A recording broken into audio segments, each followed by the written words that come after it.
Hello, ഇന്ന് അങ്ങനെ ഇരുന്നപ്പോൾ ചക്ക തിന്നാനായിട്ടൊരു കൊതി കേട്ടോ. അപ്പോഴേക്കും നേരെ ചന്തയിലേക്ക് വിട്ടു. ചന്തയിൽ ചെന്നപ്പോഴത്തേനും ചക്ക ഉണ്ടായിരുന്നു കേട്ടോ. അങ്ങനെ ചക്ക മേടിച്ചു. ചക്ക കേരച്ചൂര ഉണ്ടായിരുന്നു, കേരച്ചൂരയും മേടിച്ചു.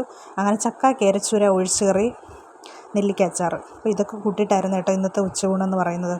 എന്തായാലും നല്ല ടേസ്റ്റ് ഉണ്ടായിരുന്നു. ചക്ക നല്ല ചക്കയായിരുന്നു കേട്ടോ. അപ്പോൾ ഇവിടെ ഞങ്ങളുടെ ഇവിടെ ചന്തയിൽ ചക്ക കൊണ്ടുവച്ച് ഇങ്ങനെ വിൽക്കും. ചുളയായിട്ട് ഇങ്ങനെ എടുത്തിട്ടില്ലേ. ഇപ്പോൾ ചക്കയുടെയൊക്കെ സമയം ഇങ്ങനെ തുടങ്ങിയിട്ടല്ലേ ഉള്ളൂ. അപ്പോഴേക്കും നല്ല ചക്കയ്ക്ക് ഭയങ്കര ഡിമാൻഡാണ് കേട്ടോ. അങ്ങനെ എല്ലാവരും ചക്ക കൊണ്ട് വെക്കുന്നതും അറിയാം, പിന്നെ തീരുന്നതും അറിയാം. അപ്പോൾ ചന്തയിലൊക്കെ ചക്കയ്ക്ക് വേണ്ടിയിട്ട് ചെന്ന് കഴിഞ്ഞ് കഴിഞ്ഞാൽ മുമ്പേ നേരത്തെ കൂട്ടി അങ്ങ് ചെന്ന് നിൽക്കണം. ഇല്ലെങ്കിൽ പെട്ടെന്ന് ചക്ക കാലിയാകും കേട്ടോ. എന്തായാലും അമ്മയ്ക്ക് കിട്ടി, അങ്ങനെ മേടിച്ചു, ഞങ്ങൾ കറി വെച്ച് കഴിച്ചു കേട്ടോ. എന്തായാലും സൂപ്പറായിരുന്നു ചക്ക. അങ്ങനെ ചക്കയും കൂട്ടി നന്നായിട്ട് ചോറ് കഴിച്ചു.